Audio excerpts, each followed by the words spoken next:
That's Mr. James. That's a man himself right there. Go ahead, Vicky, smile. What's that? She's busy right now. Looking at video. I can't stop. It has to keep going. Good afternoon, ladies and gentlemen.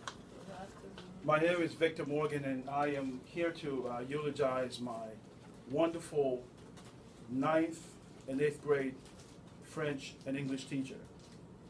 Now, I know if she was around, she would use this. Growing up, teachers had to use chalk, and they used their duster to dust off the blackboard. We don't have one here, but these are my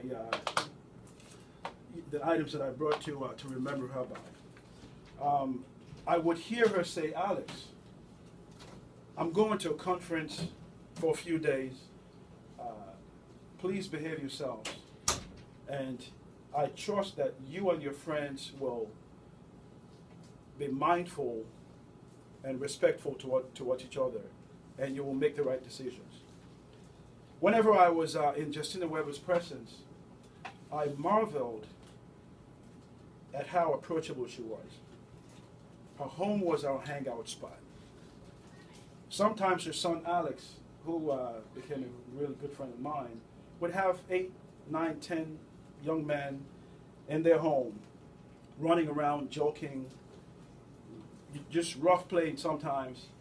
But Mrs. Weber never got involved in our, running around and doing all those crazy things. She would only do that if we asked her to get involved. Now, Mrs. Weber, was my French and English teacher in the 8th and 9th grade. Growing up in Africa, in a country where, or in a society where corporal punishment was the order of the day,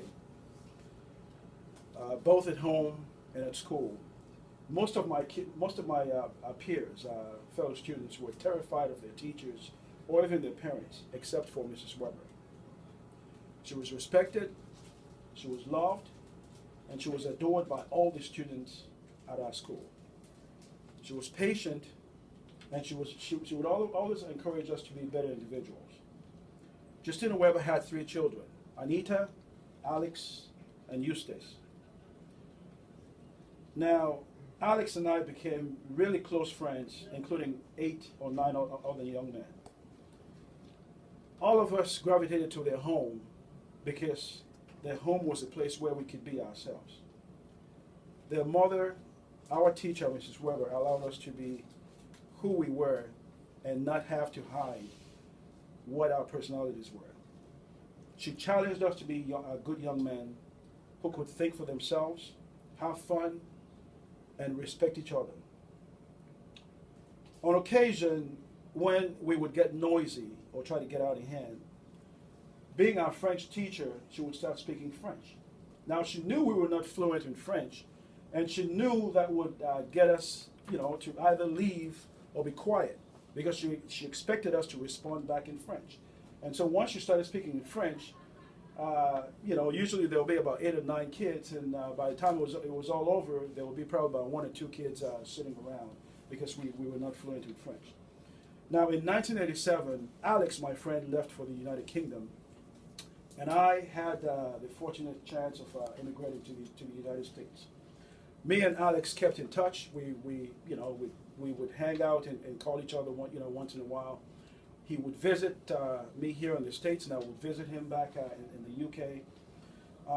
And when he told me a couple of years later, back in 1989, that his mother was immigrating to the States herself to be with her daughter, Anita, I was really happy. As a matter of fact, she came here as an au pair to work for a French couple who had a 4-year-old daughter who wanted to learn French.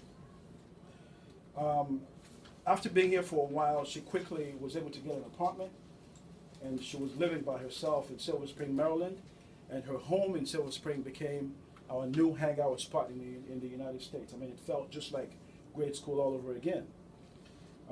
We would visit her on weekends, on weekdays, and she would cook her delectable African dishes, and we were able to partake of that, of whatever she fixed. She referred to me especially as her other son who had this joie de vivre. I mean, it's a French term meaning joy of life. She thought it was funny. She thought I always made her laugh, that I was also full of hope. We had a close relationship over the years. As a matter of fact, Alex ended up immigrating to the States. He now lives in New Jersey. I was shocked and grieved when Alex called me and left a message on my phone, on my cell phone, that his mother had passed away in her sleep on October 11th, 2014. Mom, as we refer to her, had this quiet, unassuming confidence that allowed us to open up to her in ways we found difficult to open to other adults her age. She demanded excellence from all of us in ways only she could. Her kindness, her warmth, and the knowledge that she was able to impart in us has been invaluable. Mom, thank you for all you did for us. Your words of wisdom and encouragement will always ring true in our ears. Those words you said to us, please behave yourselves. I trust all of you will make the right decisions. You will be sorely missed. Our families will remember you and all the fun memories you left with us. Sleep well, my wonderful teacher. We'll meet you again one day. Thank you.